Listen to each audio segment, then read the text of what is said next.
Ah, bah vous êtes là. Bonjour à tous. Aujourd'hui, je vous présente le challenge de l'hiver.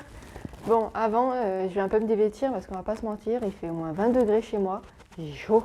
Donc voilà, je me dévêtis un peu et c'est parti. Hop, on enlève la doudoune. Pas magnifique ce bonnet? Il est magnifique ce bonnet. On est d'accord. Donc, alors, comme je vous l'ai annoncé, aujourd'hui, je vous présente le challenge de l'hiver. Donc, comme toutes les saisons, à chaque fois, j'essaie de faire un nouveau challenge. Donc, il fait comme les deux autres, donc comme le challenge de l'été et comme le challenge de l'automne, il y a 7 lignes, 7 catégories dans ce challenge. La première, c'est un livre que vous voulez lire depuis longtemps. Moi, il s'agit de... Alors, j'ai mis ma pile à l'envers. Hop là. De Petits secrets, grands mensonges de Liane Moriarty. J'ai entendu énormément de bien de ce livre et ça fait un petit moment que je veux le lire. Et l'autre fois, j'ai eu la chance de le trouver chez Emmaüs pour 2 € en grand format. Donc, j'y ai pas réfléchi longtemps, je l'ai pris. Donc voilà, celui-ci rentrera dans cette catégorie. Ensuite, j'avais demandé un peu sur Instagram, bonjour Batman, sur Instagram des avis, des catégories que vous aimeriez trouver. Et mon binôme Alban avait répondu un huis clos. Alors je vous avoue, j'ai galéré pour trouver un huis clos dans ma bibliothèque. Et finalement, j'ai trouvé La Dame de l'Orient Express de Lindsay Ashford. C'est très clairement inspiré d'un épisode de la vie d'Agatha Christie. Donc voilà, celui-ci aussi, j'avais envie de le lire depuis un petit moment, donc ça sera l'occasion. Ensuite, j'ai sélectionné un livre de saison. Donc c'est soit un livre avec une couverture d'hiver, soit un livre qui se passe en hiver, soit un lien avec Noël, ce qu'on veut. Et du coup, j'ai détourné un peu Noël et je vais lire Nosferatu de Joe Hill. C'est État de Christmasland. En fait, c'est un endroit, Christmasland est un endroit où Noël est éternel.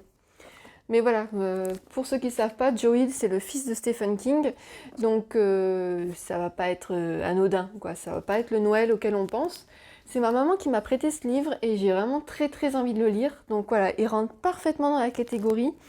Il n'y aura pas de petites boules de Noël, rien, mais bon, je me ferai quand même des petites lectures de saison à côté avec petite romance, voilà. C'est pas exclu.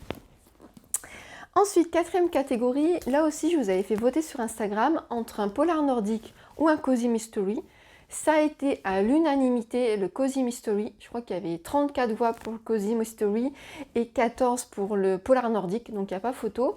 Et il se trouve qu'hier, j'ai reçu un courrier d'Interforum et dedans il y avait Cottage, Fantôme et Guet-apens de Anne Granger. Donc parfait, ça sera parfait pour un cozy mystery.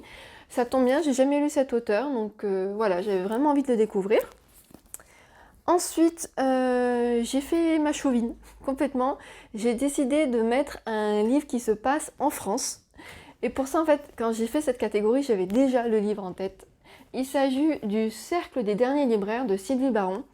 J'ai acheté ce livre parce que déjà, ça se passe dans le Cercle des libraires. Et surtout, ça se déroule à Saint-Flour, qui est en Auvergne. Et étant auvergnate, j'ai pas pu passer à côté de ce livre. Donc là, c'est classé en littérature, mais il y a quand même l'air d'avoir un peu de mystère, un peu d'intrigue. Donc voilà, lui il rentre parfaitement dans cette catégorie. Ensuite, je suis revenue à des choses un peu basiques. J'ai décidé de lire un classique. Et pour cela, je voudrais lire Emma de Jane Austen, que m'a offert Lila dans cette très belle collection. Elle m'avait offert aussi Persuasion, que j'ai lu au premier confinement.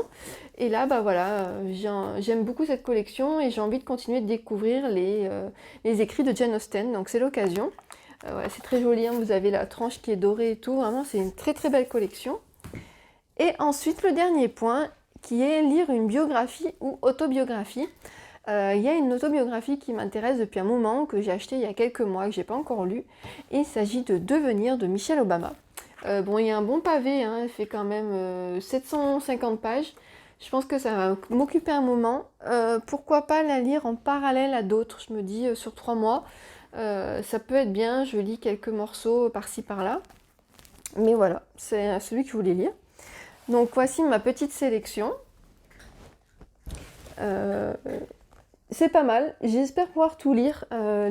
Par rapport au challenge de l'automne, je l'ai pratiquement fini.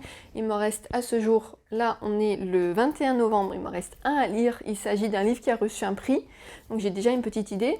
Et pour le challenge de l'été, il m'en manquait 2. Mais bon, là, je veux finir l'automne et je compte bien faire l'hiver, parce que voilà, ça me permet un peu de vider des titres anciens dans ma palle et de découvrir des livres que je n'ai pas lus.